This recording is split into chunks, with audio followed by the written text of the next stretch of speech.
Imagine a humble Nigerian mother, her hands scarred from scrubbing clothes, forced to bring her young son to work because she has no one to leave him with.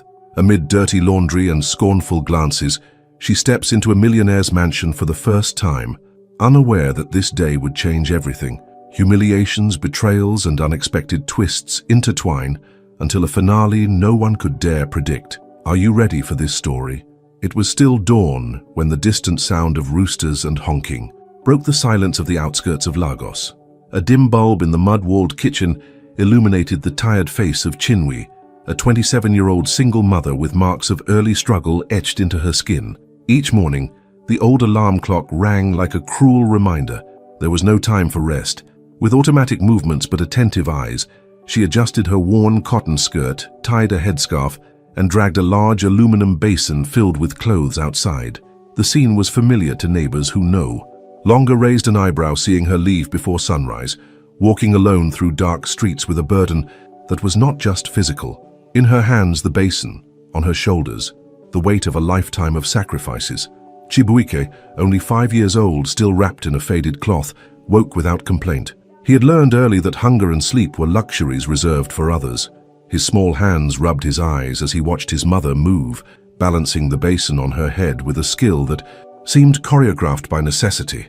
Like many Nigerian children raised in extreme poverty, he already knew how to read the day's signs. The smell of cheap soap, the sound of water being carried in buckets, the noise of rubber slippers slapping the red earth. The boy understood, even without words, that his mother's work was what kept their fragile existence safe. The walk along the dusty road was long, nearly 2 hours to reach the homes of wealthy families where she washed clothes. Chinwe moved, with steady steps, even when a light rain began to fall or the sun beat down mercilessly. Lagos, a city of stark contrasts, bore silent witness to this routine. Luxury cars sped past women bent under heavy basins. Many drivers didn't even glance. Life unfolded in separate worlds that rarely touched. In this setting, Chinwe developed a quiet strength, the same that kept little Chibuike walking without crying, clinging to the hem of his mother's skirt. Upon arriving at the first house's yard, she set up her workspace. A cracked cement tank served as her washing machine, and the soap, diluted to stretch as far as possible, made do with what little she could afford. Her hands plunged into the cold water without hesitation, fingers wrinkled from constant effort. The sound of the scrub brush gliding over fabric was almost hypnotic, marking the rhythm of an endless routine. Meanwhile, Chibuike played quietly, sitting on a cloth spread on the ground, watching the street's movement and the tall gates of mansions with curiosity. His eyes were bright but carried a maturity uncommon for his age. He knew silence was protection. He knew that for his mother, the worst thing would be someone complaining about his presence. Even with hunger lurking, the boy didn't ask for food. He watched birds landing on power lines, listened to the distant hum of cars, and made up stories in his head to pass the time. Sometimes he drew in the dirt with a stick, sketching big houses like the ones he saw around the city, perhaps a reflection of a dream he wasn't yet brave enough to voice. Chinwe, focused on the pile of clothes, noticed her son's distant gaze and felt her heart tighten. She promised herself that somehow he would have a different life. The image of that woman bent over the tank, scrubbing clothes until her hands bled, with a thin, silent boy sitting on the ground, seemed ordinary to passers-by. But behind it was a story of survival few knew, a story built on sacrifice, renunciation, and a hope that refused to die. Chinwe had no luxuries, but she had courage, no comfort, but she had faith. And on that day, without knowing, she was about to enter a new chapter of her life, one that would change everything she knew about dignity, love, and destiny. Here at African Village Story, each tale is a window into the soul of Africa, full of emotion, struggle, and hope. If this scene touched you, subscribe now and hit the bell to follow every twist in Chinwe's fate. Get ready. What comes next will grip your heart until the final second. The invitation came on a folded piece of paper, delivered by a neighbor who cleaned houses nearby. "The lady at the blue gate needs someone to wash big loads and she pays well," the woman said with a quick smile. Chinwe held the note like it was a key to an unknown door. The address was in an area she only passed from afar, carrying buckets and clothes. It was one of those neighborhoods where high walls hid mansions that looked like palaces. During the walk, her heart raced, and her steps felt heavier than the aluminum basin balanced on her head. Lagos displayed its contrasts. Dusty alleys and makeshift shacks gave way to quiet, tree-lined, paved streets where each house had cameras, electric fences, and gates that opened automatically, as if they knew who deserved to enter. Chinwe, used to stuck doors and makeshift locks, felt the weight of social distance with every step. Obinna Okeke's mansion appeared like a movie. Set, light-colored walls, a modern facade with clean lines, an automatic gate with rotating cameras, and two impeccably uniformed security guards standing like statues. Their eyes scanned her from head to toe, and for a moment, Chinwe's entire body seemed to shrink. She gripped Chibuike's small hand, the boy trailing close behind her, and took a deep breath to hide her intimidation. A discreet sign by the gate read, Okeke Estate, a symbol of power in Lagos. In that street, neighbors whispered about luxury cars gliding in and out silently, dinners with influential politicians, and private parties no one from the neighborhood dared approach. Chinwe knew she was stepping into another reality. When the gate opened with a metallic hum, a gust of cool air brought the scent of garden flowers. Tall, perfectly trimmed palm trees lined an entrance that looked more like a five-star hotel corridor. Chibuike, hiding behind his mother's skirt, gazed around with wide eyes. To him, it was a park. To Chinwe, a test. She walked with measured steps, trying to maintain dignity while balancing the basin and adjusting her headscarf. Every detail screamed wealth: the gleam of marble floors on the veranda, the soft sound of an artificial fountain, the scent of polished wood from the main door. It felt like crossing an invisible border where even the sounds were different, softer, as if poverty had been left outside. A staff member greeted them with a neutral expression, but her eyes scanned Chinwe and the boy as if they were out of place. "The service room is at the back," she said, offering no help with the heavy basin. Chinwe walked down a side corridor, noticing surreal details. Modern paintings on the walls, huge windows with curtains that moved on their own, imported cars lined up in the garage. Her heart raced, not just from the load's weight, but from the fear of making a mistake and being sent away before even starting. Chibuike clung tightly to the hem of her skirt, sensing the tension in the air. In the small service room, a marble sink replaced the makeshift basins Chinwe knew. Colorful buckets were neatly arranged on shelves, and imported soaps perfumed the space. It was as if even washing clothes was different here. Chinwe set the basin down and quietly removed the cloth covering Chibuike, hiding him behind a stack of clean clothes. She feared his presence would be discovered, and they'd never call her back. The boy, obedient, stayed quiet, observing the room with curiosity. Chinwe rolled up her sleeves and took a deep breath, preparing to face this new world with the same strength she used to brave the dusty alleys. The first piece she dipped into the water was so delicate it felt like glass. Chinwe scrubbed carefully, sensing the soft perfume of expensive fabric. Every detail screamed a difference in worlds. While the smell of cheap soap usually clung to her hands, here the scent was one of luxury and refinement. As she looked at the clothing, she felt a mix of admiration and fear. This was a universe she'd always been on the margins of, but unknowingly, it was starting to change her life. In the depths of the mansion, where she thought she was invisible, someone's eyes watched her quietly, intrigued by the slender, determined figure who turned work into art. From the upstairs office, a glass wall allowed Obinna Okeke to observe the garden like a painting. Dressed in a crisp white dress shirt, sleeves elegantly rolled up, revealing a watch. Worth more than many employees' annual salaries, his dark eyes followed the new washerwoman, working with precise, silent movements, as if years of practice were etched into her muscles. Each gesture was natural, yet carried dignity. There was no careless haste, only focus. Obinna was used to analyzing people. After all, he'd built a tech empire by observing behaviors and predicting demands. But this woman sparked an unusual curiosity. What caught his attention most wasn't her posture, bent by the weight of work, but the small boy hiding timidly behind a pile of clean clothes. At just 5, the boy had a curious, attentive gaze, absorbing every detail of the mansion as if he were on another planet. The garden, with its impeccably trimmed lawn, seemed like a private park to him. In one corner, near a glass table, sat a shiny red electric toy car, imported from Dubai, a gift from a business partner who rarely visited. It sat mostly untouched. Obinna noticed the boy's eyes fix on the car. mix of fascination and caution. Small fingers hesitated in the air, as if touching it were a forbidden act. Chinwe, focused on scrubbing a linen piece, glanced up for a moment and caught her son staring at the toy car. Her heart raced. In a place where even footsteps seemed rehearsed, Chibuike's presence was a risk. Her mind raced with scenarios: an angry employee, a harsh reprimand, perhaps even losing the job before being paid for the day. Shame burned her face at the thought of comments about her poverty and the audacity of bringing her child. She lowered her head and scrubbed harder, as if she could erase the scene, but Obinna didn't react with indignation. Instead, he closed his laptop, descended the polished wooden stairs, and crossed the garden with firm steps. The boy, sensing the tall man's presence, instinctively backed away, hiding behind a chair. The millionaire gave a rare, faint smile and picked up the toy car with ease. Without a word, he crouched to Chibuike's level and handed him the toy. The boy's reaction was almost cinematic: wide eyes, hesitant hands, breath held. Chibuike accepted the gift cautiously, and only after a few seconds did he dare press the button that lit up the car's red lights. The blinking lights illuminated his thin face, and a timid smile broke through, brightening the space in a way the garden spotlights never could.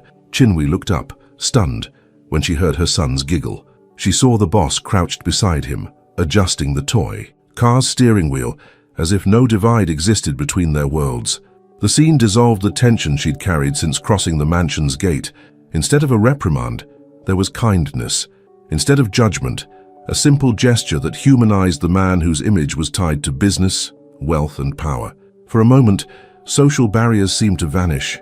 Chinwe took a deep breath, adjusting her headscarf to mask her emotions, as a seed of trust was planted unnoticed. Obinna stood with the same elegance, gave the boy a light pat on the shoulder, and returned to the house without a word. The toy car remained in the boy's small hands, which now explored every detail with innocent reverence. Chinwe resumed her work, but something in the air had changed. The mansion no longer felt so cold. The initial tension began to fade, giving way to a timid but powerful sense of hope. This silent exchange between a solitary millionaire and a curious child was the first crack in a wall of social differences that until then seemed insurmountable. The garden's morning sounds were almost a portrait of peace: the gentle trickle of the fountain, the rustle of leaves in the breeze, the chirping of birds landing on carefully pruned trees. Chinwe worked on her knees, her skirt's hem wet, scrubbing a white linen towel in a marble sink. She focused on details, scrubbing delicately to avoid damaging the expensive fabric. Chibuike played nearby, pushing the toy car he'd just received, trying to make its wheels glide on the pristine floor. His timid smile was a relief amid the tension of being in a place where every move felt like a risk. But that peace shattered in seconds. A hurried employee crossed the garden carrying a tray of crystal bottles. Without looking, he collided hard with the boy. Chibuike fell sideways, scraping his elbow on the stone floor and his knee against the tiles. His piercing cry echoed, not just from pain, but from shock. Chinwe dropped the towel in the sink and rushed to him, heart pounding, lifting her son into her arms. The blood trickling from the small wound looked like a river against the boy's fragility. She knelt, trying to soothe him with soft words, but his cries were too loud to hush. The employee who caused the accident snapped, irritated. "This kid shouldn't be here," he said in a sharp tone, loud enough for others to hear. "This isn't a daycare. If the boss sees this, you're in trouble." The words cut like a blade. Chinwe, fearful, tried to apologize, holding her trembling son. "I'm so sorry, sir, it won't happen again." But the man pressed on. "These poor women always bring trouble. If you want to work, leave the kid somewhere. No boss likes this." The public humiliation made her eyes well up, but she held back tears. She needed the job. She had to swallow the shame. Other employees passing by slowed to watch, exchanging judgmental glances. Chinwe felt her heart tighten as she pressed her headscarf to her son's knee to stop the bleeding. The feeling of being small, invisible, consumed her. In that moment, every glance seemed to confirm what she'd always felt. Poverty was seen as a fault, not a circumstance. Chibuike sobbed in her arms, clinging to her neck, and the weight of surrounding judgment made the pain even greater. But what no one expected happened next. Obinna descended the second-floor stairs with firm steps, drawn by the boy's cries echoing through the garden. His presence shifted the atmosphere instantly. Employees straightened their posture, and silence fell. He approached, crouched before the boy, and calmly asked what happened. Chinwe tried to explain, embarrassed, but her words came out haltingly from nerves. Obina's stern gaze turned to the employee still holding the tray. Without a word, the man lowered his head, ashamed. "Get the car ready. I'm taking the boy to the doctor now," the millionaire said, lifting Chibuiki into his arms with a natural ease that stunned everyone. The sight of Obina gently carrying the thin boy silenced gossip and comments. Chinwe rose, dazed, tears in her eyes, trying to keep up. The boss hadn't just noticed her pain. He acted instantly, showing a concern no one expected. As he walked toward the mansion's entrance, he gave quick orders to prepare the car. The employee who humiliated Chinwe averted his gaze, feeling the weight of silence. Obina's gesture had shifted the atmosphere in seconds. For Chinwe, the walk to the entrance felt like a confusing dream. She'd never ridden in such a luxurious car, never imagined someone so powerful would care about her son's pain. Her heart, once heavy with fear, now raced with a mix of surprise and hope. The boy, still whimpering softly, rested his head on the elegant man's shoulder, who held him firmly yet gently. From that moment, the story began to take a path no one, not even Chinwe, could foresee. Have you ever experienced or witnessed a moment when someone powerful surprised with empathy instead of judgment? Share your experience or thoughts in the comments. Your reflection might inspire others to believe small acts of care can change lives. The private clinic inside the mansion resembled a five-star hospital wing. Light-colored walls adorned with minimalist paintings, a soft leather armchair, and modern equipment arranged perfectly. The space smelled of cleanliness and a faint lavender scent, exuding a calm that contrasted with Chinwe's anxiety.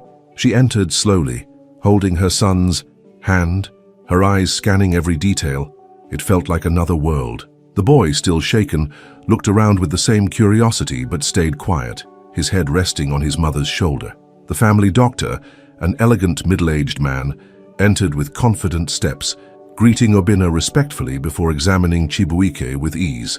As the stethoscope touched the boy's small chest, his breathing caught attention. The doctor asked him to breathe deeply, listened carefully, and asked simple questions, putting the boy at ease with a kind smile. After a few minutes, the diagnosis came in a calm tone. He has mild asthma. Not severe, but he needs regular monitoring and medication. He also seems slightly malnourished for his age. He needs better nutrition. The words hit Chinwe like a weight, not from surprise, but from the fear of not being able to provide what her son needed. Her head lowered automatically, shame burning at having her poverty exposed in such a luxurious setting. Obina watched, silently, his eyes fixed on the woman trying to shrink, as if apologizing for not affording proper care for her child. Her dignity, even in embarrassment, stood out.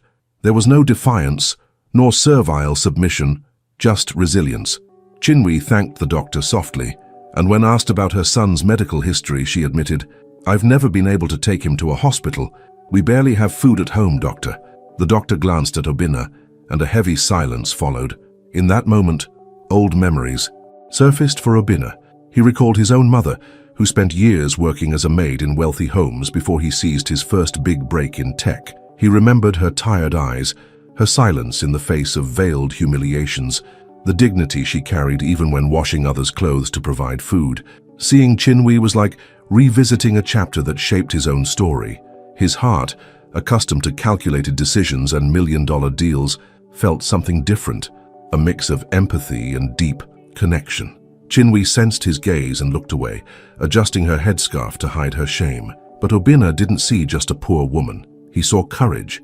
He saw a mother who didn't expect charity, only fought silently every day to protect her son. Her hand held Chibuike's tightly, even as the doctor administered an inhaler to ease his breathing. There was love and resilience in every gesture.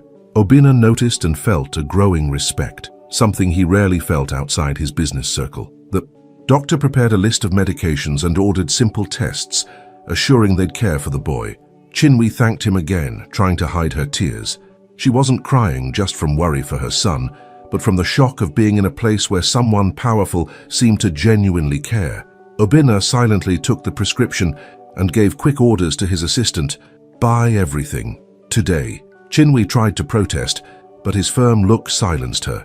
The weight she carried felt for the first time a little lighter, as if someone had reached out to help bear it. As they left the clinic, the boy, now calmer, held a toy stethoscope the doctor gave him. Chinwe walked behind Obinna with measured steps, her heart still racing with a mix of gratitude and suspicion. What did he want in return? Why would someone so far from her reality show genuine interest in helping?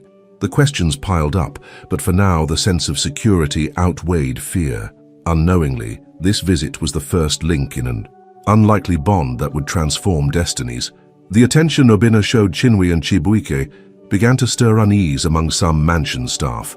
In quiet corridors, whispers spread like venom, laced with scorn and envy. She must be trying to seduce the boss. These poor women always find a way to climb up. Comments like these circulated, fueled by sideways glances and stifled laughs when Chinwe passed.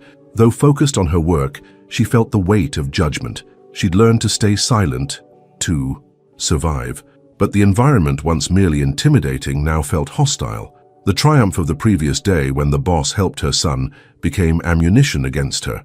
Among the staff, the housekeeper, who'd worked in the mansion for over 20 years, felt particularly threatened. She prided herself on knowing every detail of the house's operations, but couldn't accept a simple washerwoman receiving the boss's attention. Driven by old resentment and a warped sense of loyalty to the Okiki family, she devised a plan to eliminate the nuisance. On a rainy morning, with calculated steps, she slipped into the storage room where Chinwe kept her belongings. Inside the simple fabric bag, she placed an expensive piece of jewelry, a white gold necklace with diamonds, a gift from a European businessman to Obinna. She closed the bag with the same precision she applied to her daily tasks. Hours later, Chinwe, exhausted from the work pace, didn't notice the added weight in her belongings. She continued. The day as usual, washing and ironing clothes non-stop, unaware of the trap about to explode. The call came late in the afternoon. You need to go to the main hall. Now. The cold voice of a security guard heightened her tension. In the luxurious room, under the glow of a massive crystal chandelier, stood the housekeeper, 2 guards, and curious employees. Obinna, with a serious expression, watched from a distance. On the table, the jewelry gleamed under the light, shining like evidence of a crime Chinwe didn't understand. We found this in your bag, the housekeeper said with feigned disappointment. Chinwe froze. Her heart raced, hands trembling. I've never seen this before, she tried to explain, but her voice faltered. The other employees' gazes pierced like spears. To them, the scene confirmed the rumors. The poor woman who gained the boss's attention now revealed her true intent. Theft is a serious crime, someone muttered in the back. Within minutes, a phone was used to call the police. Chinwe's legs buckled. She clutched her bag to her chest as silent tears streamed down her face. Chibuike, seated in a corner chair, looked at his mother with fear. His small hands gripped the red toy car tightly, as if it were his only security. The sight of him, so small and scared, made Obinna step forward. The room fell silent when he spoke, his tone firm. No one touches her until I say so. I want the camera footage now. The order stunned everyone, including the housekeeper, who hadn't expected such a reaction. Obinna didn't just halt the immediate accusation. He took control, pointing out that no one could be condemned without proof. As guards rushed to retrieve the footage, Chinwe stood still, her gaze lost. The public humiliation had already left deep scars. She knew that, even if cleared, the rumors would persist. But Obinna wasn't willing to let the matter die without justice. He observed every expression in the room, every glance that avoided his.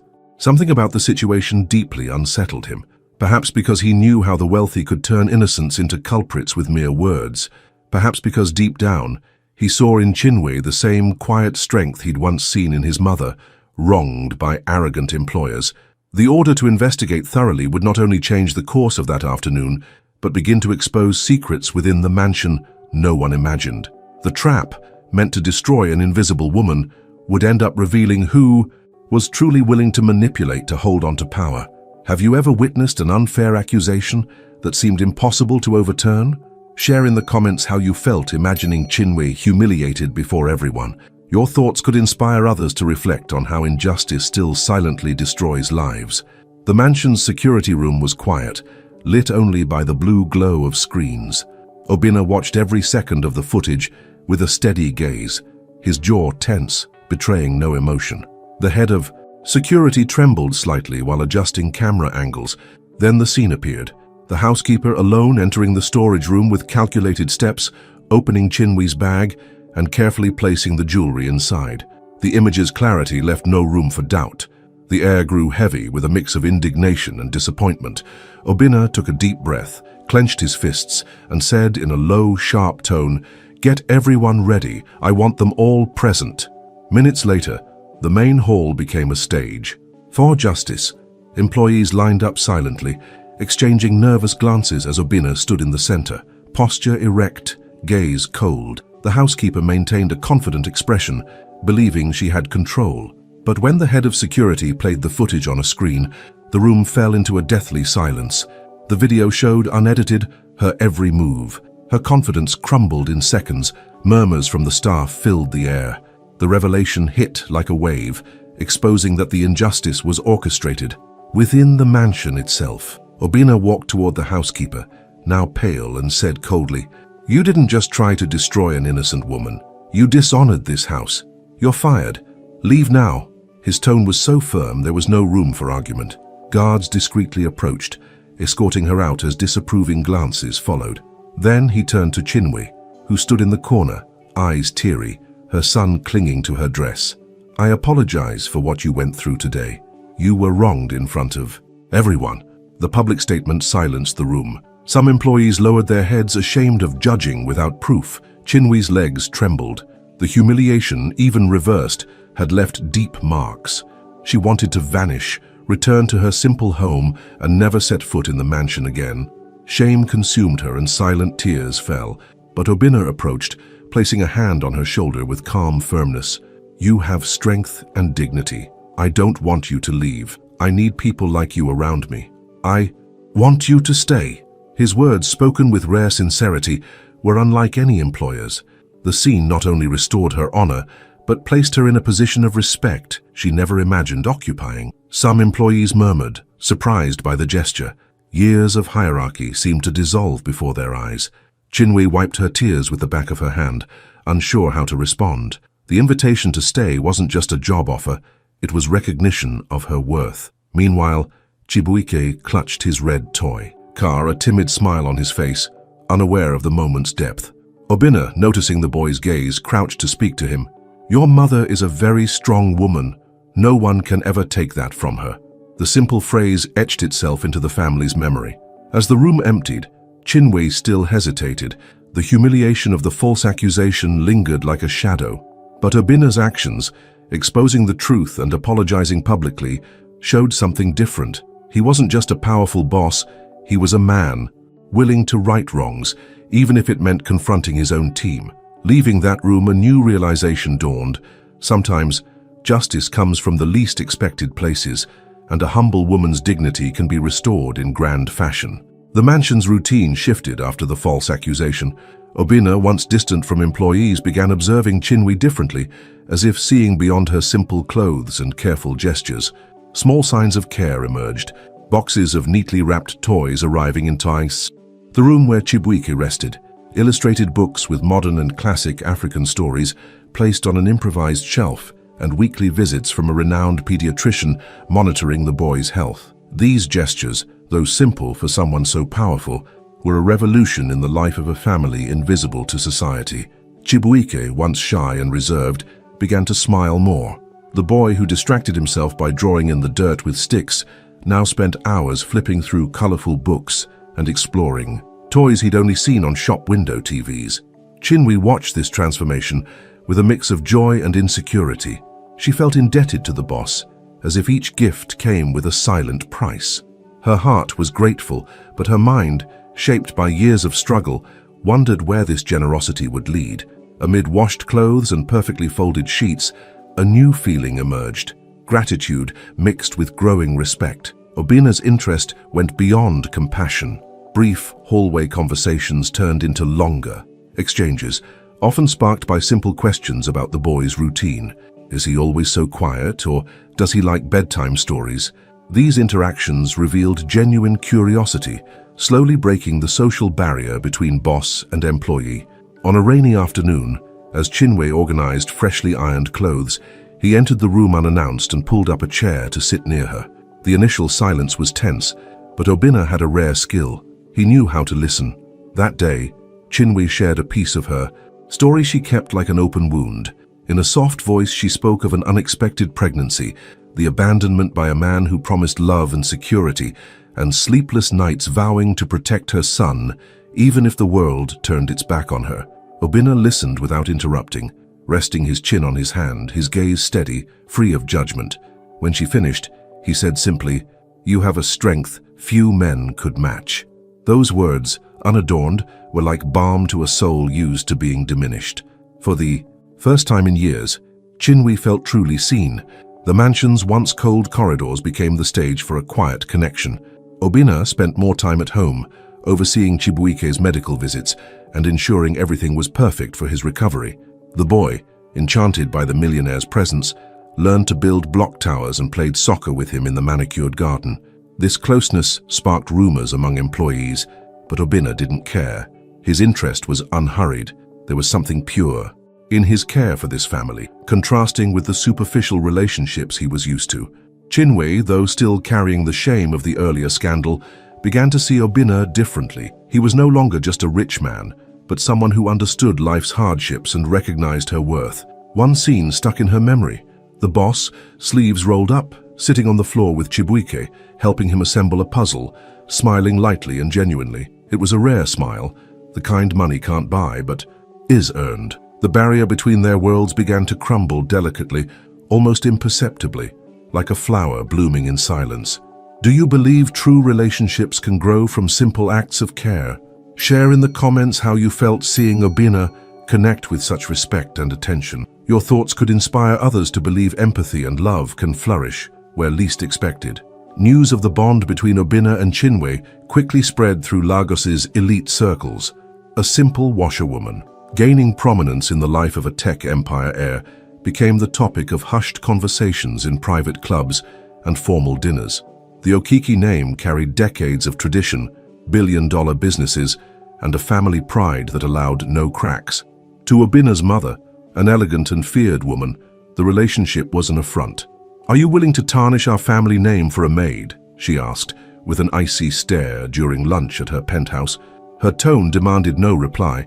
It was a verdict. Obinna's father, an influential businessman with political ties, was even blunter.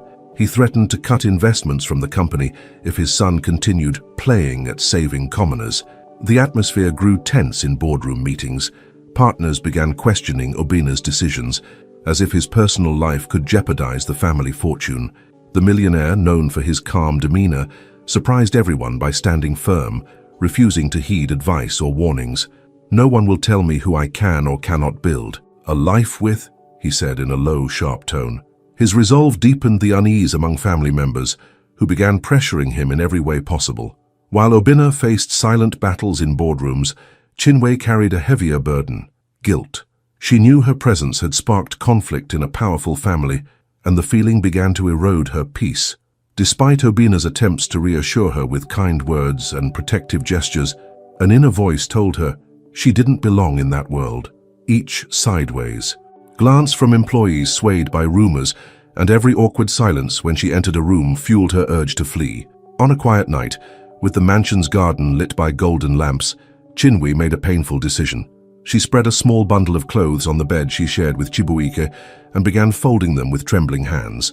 She packed only essentials, 2 outfits for the boy, a few personal items, and the little money she'd saved with effort. Tears fell uncontrollably, soaking the fabrics she organized. As she packed, she glanced at her son sleeping soundly, clutching the red toy car Obinna gave him. The sight broke her heart, but it seemed the only way to protect him from a world that would never accept them. The soft sound of rain on the window amplified the air of farewell. Chinwe took deep breaths, trying to stay calm to avoid waking the boy, but each step in the room echoed like a goodbye. The mansion, which had begun to feel like a place of hope, now seemed a hostile palace. She felt like an intruder who dared to dream too big. She looked around the simple room one last time, absorbing its details, before grabbing the bag and preparing to leave unnoticed. Her heart pounded so loudly it seemed to announce her escape. As she reached the door, she hesitated for a second. The image of Obina holding Chibuike during the medical visit flashed in her mind. She recalled his rare smile as the boy laughed. A pang of pain hit her at the thought of erasing that connection with an act of disappearance, but the weight on her shoulders pushed her forward. She didn't want to be the cause of family disputes or see the man who helped her son suffer because of her. Her hand touched the cold metallic doorknob, and at that moment, the story was about to take an unexpected turn. Have you ever felt that someone's love or kindness could cost too much? Share in the comments what you would do in Chinwee's place. Would you flee to protect those you love or stay to fight for what you believe in? Your thoughts could help others reflect on courage and sacrifice. The mansion's corridor was silent, broken only by the hurried sound of Chinwee's steps as she tried to leave unnoticed. Her hand sweated on the cold doorknob, but before she could turn it, a firm voice echoed behind her. "Where do you think you're going?" Her body froze. Slowly she turned and found Obina standing at the corridor's end, impeccably dressed, his gaze serious but not angry. There was pain and determination in his eyes. He took a few steps, approaching calmly, and the scene seemed to unfold in slow motion. Employees began to appear from the sides, drawn by the tension in the air. Chinwee lowered her face, trying to hide her tears. "I don't want to be the cause of your ruin," she whispered, clutching her bag tightly. But Obina didn't let her take another step. With a decisive move, he took her hand and led her to the center of the main hall, now filled with curious employees. The grandeur of the crystal chandelier illuminated the moment, making it impossible to ignore. Then, before everyone, he knelt, a simple gesture, but one that shattered all barriers. "I'm not ashamed of you. On the contrary, I'm proud of the woman you are. Chinwee, I want you to be my wife." A collective gasp swept the room. Chinwee brought her hand to her face, incredulous. Her heart raced like never before. Chibuike, awakened by the commotion, ran to her, hugging her leg, the image of the boy, clinging to his mother, while the most powerful man in the room knelt, seemed like a scene from a movie.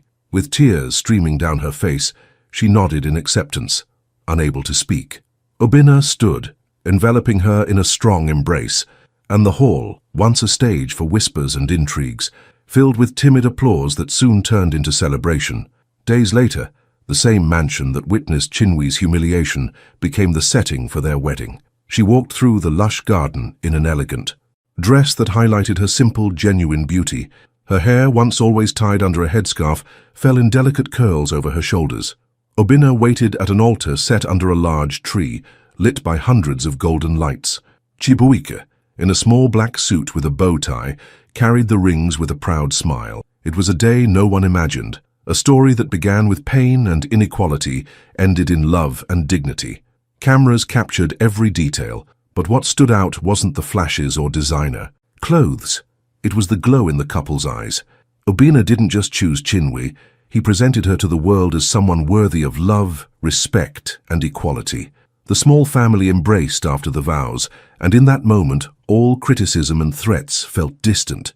The garden, once a stage for tears, was now where a poor, overlooked woman had her destiny rewritten. Some stories don't begin with luck, but with scars that teach courage. Chinwee wasn't saved by a fairy tale. She rebuilt her life with dignity and true love, and when truth meets a brave heart, even the tallest walls crumble. Because a mother's love transforms destinies, and justice, even silent, always prevails. New stories are coming, so click the video below and dive into another unforgettable emotion. Until then.